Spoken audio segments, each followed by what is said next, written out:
Aries, message for you today. Itong message na to para sa inyo ng iyong person. Okay, kung kayo ay may person o may tao sa inyong buhay na mahalaga, ibig sabihin is pag-ibig is para ito sa inyo, dalawa. You and your person. Aries, para to sa iyo at sa iyong person. Ang dito sa kanan ko is your person at sa iyo ang kaliwa. Aries, Aries, para to sa iyo at sa iyong person. Tingnan natin, guys. Para to sa iyong person at ito ang para sa inyong message. Okay. 7 of Cups is here. Between both of you, maybe may mga option, guys. May mga hinihintay din kayong mga good news. Aries, ng yung person, may mga option kayong dalawa o may mga pinagpipilian. Okay? Aries, tingnan natin ang message dito.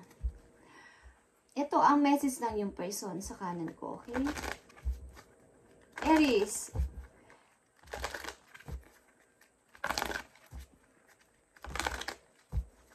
para to sa iyo at sa iyong taong minamahal o nasa iyong isip. Aries, titignan natin ang mensahe para sa inyo ngayong araw na to. Para sa iyong person at ito ay para sa iyo, Aries. Deeply. Okay, tingnan natin ang message sa iyong person kung ano ang person mo is nandito sa 4 of Cups situation. Ang ibig sabihin nito is meron siyang mga doubt o pagdududa. Okay? Maaring nasa gitna siya ng pagitan ng dalawang situation, sa iyo at sa kanyang family o sa kanya mismong sarili. Kumbaga, meron siya pinagninimbangan, okay? Sa kanya sarili sa ngayon. Between sa iyo at sa ibang tao, between sa iyo at sa kanyang pamilya, okay? Aries, nandito siya sa time na maaring ang ilan sa inyo is may tampuhan ng iyong person. Okay. Yeah, soul. Your soul is preparing to reconnect, trust in the process. Okay, meron kayong tampuhan ng iyong person. At maaring ang person mo is naghihintay ng yung pag-contact sa kanya o pag-usap ninyo heart to heart. Okay, but sinasabi niya na maghihintay siya sa iyong pagbibigay ng effort, babae ka man o lalaki ka man, Aries, is ang iyong person ay naghihintay ng process o naghihintay ng unang hakbang mula sa iyo maybe or pag-connect nyo ulit sa isa't isa. Okay? Aries, sa mga Aries na nandito, ganito ang nararamdaman ng inyong person. Maaring kayo ay may tampuhan, but kayo ay connected, guys. Okay? Something na nagtatrust siya sa process o sa maaring mga paparating at hindi siya tumatanggap ng anumang offer galing sa ibang tao o galing sa isang tao din na halimbawa nagpapapansin sa kanya o may gustong mag-comfort sa kanya o may gusto sa kanyang makipag-usap. Wala siyang, nandito siya sa gitna, okay? Aries, naghihintay siya ng iyong pag-connect sa kanya. Okay. At sa'yo naman, Aries, Queen of Wands is here. Maaaring sa chart mo meron kang connection, may ka-connection sa iyong Leo, but you as a Queen of Wands is nananatili ka sa iyong posisyon na, hindi ako lalapit sa iyo. Okay, dito lang ako. Lumapit ka kung gusto mo. Okay, yan ang sinasabi mo. Nandito ka sa iyong, meron ka rin kasing pride, meron kang pinaninindigan, meron kang sariling pananaw, Aries. Kaya kung meron man kayong tampuhan ng iyong person, is hindi ka lumalapit sa kanya, nandiyan ka lang, but hindi ka lumalapit, okay? So, tingnan natin pa. Cherish, guys. Cherish your relationship. Okay? Nakikita mo to. Mahal mo pa rin ang tao na to, Aries. At maaaring kayo ay nakatakdang ikasal o meron ditong something na pagpapakasal na maaring dapat dito kayo mag-usap, guys. Wala nang pataasan ng pride. Okay? Aries, wag na munang pairahin ang taasan ng pride kung mahal nyo pa rin ang isa't isa. Okay, Aries, ng tao na to, sapagkat ang iyong person ay nandito sa 4 of Cups situation. Wala naman siyang, kumbaga, hindi pa siya tumitingin sa ibang person o hindi siya nag-iisip na baka wala nang pag-asa. Kumbaga, umaasa pa rin siya sa effort mo o kung may mangyayari pang magandang process dito sa inyong relation. Okay, Aries. Tingnan natin ang message pa dito. Sa inyong koneksyon ng yung person, Aries. Sa mga paparating na message, ibigay mo ang tamang message sa Aries at sa kanyang person kung ano ang gusto mong sabihin sa kanilang relation. Thank you. Ibigay mo ang tamang guide para sa kanilang dalawa ng kanyang kakoneksyon. Five of Arrows. Okay, is here. Maring both of you o you, mismo Aries is nagbibisi-bisihan na sa trabaho. Okay, at hindi mo pinapansin ng anumang kung ano man ang nangyayari sa paligid at umiiwas ka sa away, umiiwas ka sa gulo, Five of Swords. At maring ikaw or your person is, tinitingnan pa rin ang inyong mga larawan, ang inyong mga nakaraan. Okay, guys. So, tingnan natin na mangyayari dito sa inyong relation, guys. Nakikita nyo ang desire, ang Two of Arrows, at Ace of Cups. Okay, may pag-asa ito, guys. Okay, nakikita nyo to, guys. Mahal nyo ang isa't isa. Maaring pag kayo ay nagtagpo, hindi nyo kumbaga hindi nyo maintindihan o hindi nyo mai-explain ang chemistry pa rin o ang inyo pa rin nararamdaman sa isa't isa. At nakikita nyo to, isa sa inyo, both of you is talagang hindi masaya. At maaaring nagkakaroon ng overthinking o mental conflict sa nangyayari sa inyong relation nitong tao na to. At nakikita nyo ang Ace of Cups. Kailangan ninyo mag-start ng unti-unti na dalawa or yung sa labot ito sa inyong emotion, kailangan is baguhin ninyo. Okay, magkaroon kayo ng patawaran kung meron kayong naging tampuhan o malalim man ang tampuhan na to o isa lang na parang away ng isang parang pwede namang magkasuyuan ulit. Bakit pinapatagal mo pa? Okay, Aries, tingnan natin ang mga message pa sa'yo ng iyong guidance para magkaroon kayo ng guide sa inyong maaaring situation ng iyong person. Okay. Aries. Aries.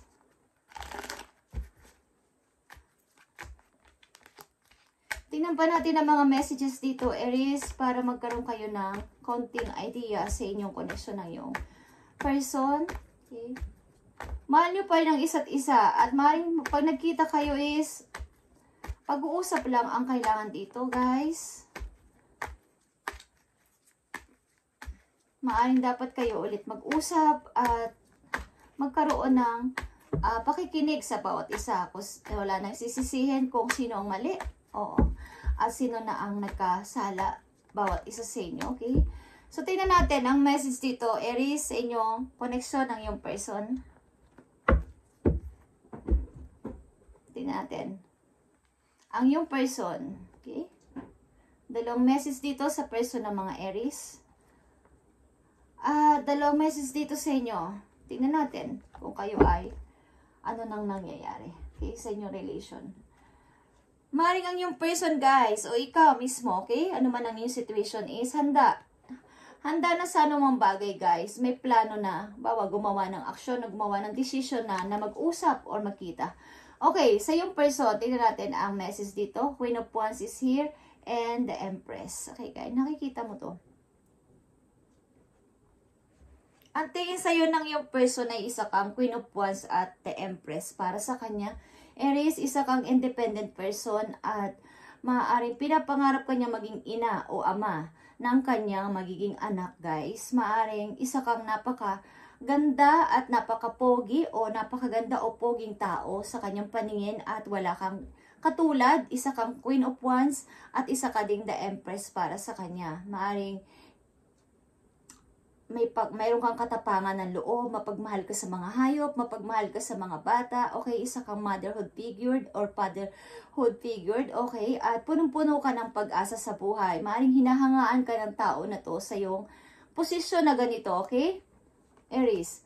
At message mo, okay, Ace of Pentacles and the World, okay guys, maaaring ikaw ay gusto mo rin na magkaroon ng magkaroon ng magandang pasimula, magkaroon ng bagong adventure sa buhay. Gusto mong makasamang tao na to na mag-travel kayo sa iba't ibang bansa o kaya sa iba't ibang lugar, guys. At maaaring gusto mong magkaroon dito ng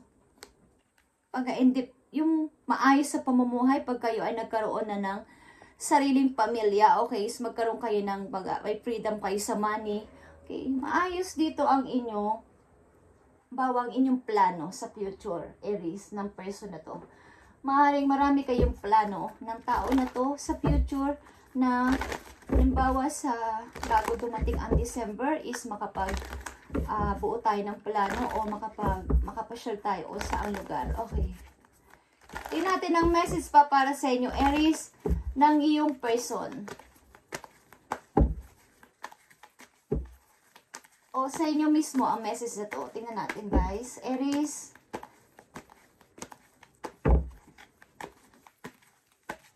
Message mo sa mga Aries nandito sa reading. Pakita mo ang message mo, please.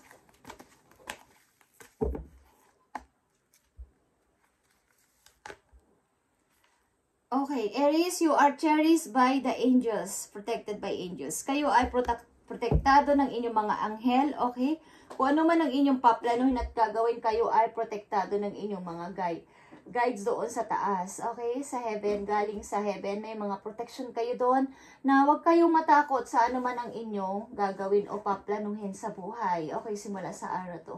Is huwag kayong atubili na gawin o dahil pinaprotektahan kayo doon ng inyong mga guidance. Okay, Aries, kung ano man yan, pinaplano nyo. Ano mang klaseng plano yan. Okay. So, tignan pa natin ang mga payo sa inyo. Aries, maaaring pag-uusap lang ang kailangan dito, Aries. Kung kailangan ng tapusin ang relation or kailangan pa mag-umpisa. Sapagkat nakikita ko dito may pag-asa pa ang inyong relation. At ang ilang mga Aries na nandito is maaaring ang plano nyo ay mag-travel na lang sa buong mundo. Okay? Sa buong, sa iba't ibang lugar, mag-travel kayo. At magkaroon kayo ng freedom sa money. Ang ilang Aries dito is nanatili kayo single at gusto ninyo na ganyan lang kayo. Okay? Ayaw nyo makipag-usap sa inyong naging karelasyon na to. But tinitingnan nyo pa rin ang mga pictures niyo o pictures niya. Okay? Tingnan natin ang message for Aries today. Maging sa'yo man to o sa inyong dalawa. Aries. 3, 4. Message for Aries. Maging sa'yo man to o sa iyong person. O sa inyong dalawa. What areas of your life are you avoiding? Are they causing you upset? Aries. Worry? Disrupted sleep? If so, these are the areas you need to focus on. As much as you don't want to, it is necessary. Tackle your demons head on. Don't allow them to rule you from the second longer. Okay. Kung kayo sa araw na to o sa panahon ngayon, o sa kasalukuyan ninyo is nakakaranas kayo ng mga hindi pagtulog, pag-overthinking, at kapag mayroon kayong mga alalahanin sa buhay, is ano ba ang inyong dapat na alisin o mas nakakapagpahirap sa inyo? Doon kayo mag-focus. Halimbawa, nahirapan kayong matulog, ang daming na isipin, yun ang bigyan nyo ng focus na wag na itong magtagal pa sa inyo. Don't allow, okay? Don't allow them to rule you for a second longer. Wag nyo nang patagalin pa ito sa inyong sarili. At baka lamunin na nito ang inyong iba't ibang part sa inyong katawan. Hindi na kayo makaalis dyan. Okay guys, marami kayong alalahanin maybe. Hindi ko alam kung anong klaseng alalahanin, but kayo ay maraming isipin. Okay guys, marami kayong mga, bukod sa pag-ibig, marami kayong mga iniisip-isip. Tingnan natin pa ang mga message sa inyo, Aries. Last message for Aries, ipakita mo ang message mo sa mga Aries para magkaroon sila ng guide sa kanilang kasalukuyang situation. Okay guys, sa pag-ibig na to is maaring kayo ng yung person ay naghihintayan lang kung sino ang mauunang magsasalita o sino ang unang kukontak o sino ang unang magbibigay ng effort o ng action. Okay, maaring mayroon dito mataas ang pride. Ayaw mauna, ayaw magsalita. Okay, maaring pareho kayo, nagtataasan kayo ng pride. Sapagkat may dalawa dito, Queen of Wands sa magkabilang side. Ang ibig sabihin nito is, pareho kayong independent naman sa buhay. At kaya ang sarili kahit walang isa. Okay? So, kung ito ang inyong nararamdaman sa ngayon is, mag-focus na lang kayo kung saan kayo ngayon nahihirapan at yun ang alisin ninyo sa inyong buhay. Okay?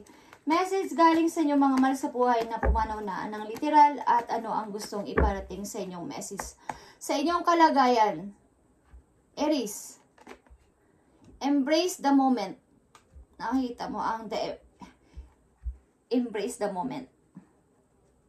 Ibig sabihin niya, i-embrace mo kung ano ang nasa iyo ngayon. Wag mong, kumbaga, yung sino at ano yung nandyan sa harapan mo ngayon, yan ang inyong mahalin, yan ang inyong pahalagahan. Embrace this day, Aries. This day. Ngayon na. Okay. This very moment. Think positively today and reveal those negative thoughts. Try not to judge yourself or others. This may be harder than you think. What is actually happening is that you're changing your energy. Kapag bigla kayong guys, halimbawa, sa araw na to kayo ay negative ang iniisip at biglang nag-reverse ang inyong iniisip na maging positibo at bigla kayong umismile, bigla kayong naging okay na, bagamat hindi naman, is mag-iiba bigla, guys, ang takbo ng inyong, kumbaga, paligid. Something na may magiging parang kakaiba na mangyayari. Nakikita nyo yan. Biglang magkakaroon ng pag-asa sa hindi inaasahang pagkakataon. Okay, ang ibig sabihin, kung ano ang nararanasan nyo sa araw na to, sa ngayon, sa panahon ngayon, sa inyong kasalukuyan is, huwag nyong kontrolin. Okay? Sumabay sa agos ng situation at huwag kontrolin at magpatuloy, maging masaya at kung ano yan dyan, sino at ano ang nandyan sa tabi ninyo is bigyan nyo ng napakamagandang pagpapahalaga, pag-aasikaso, at hindi nyo na malayan is nag-iiba na pala ang takbo ng inyong buhay. Nagiging maayos na pakunting-kunti. Nakikita nyo ang kabilang side ninyo is unti-unti nagkakaroon ng rainbow, unti-unti nagkakaroon ng sun. Okay, magliliwanag at magkakaroon ng pag-asa. Okay guys?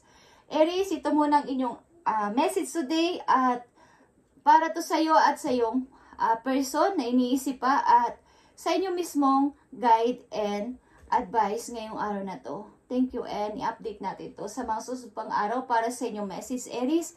Thank you and God bless sa inyo lahat, guys. At pagpalain kayo ni Lord sa araw-araw nyo ginagawa at mga paplanuhin at mga prayers and mga wish nyo is matupad sa pangalan ni Jesus. Amen.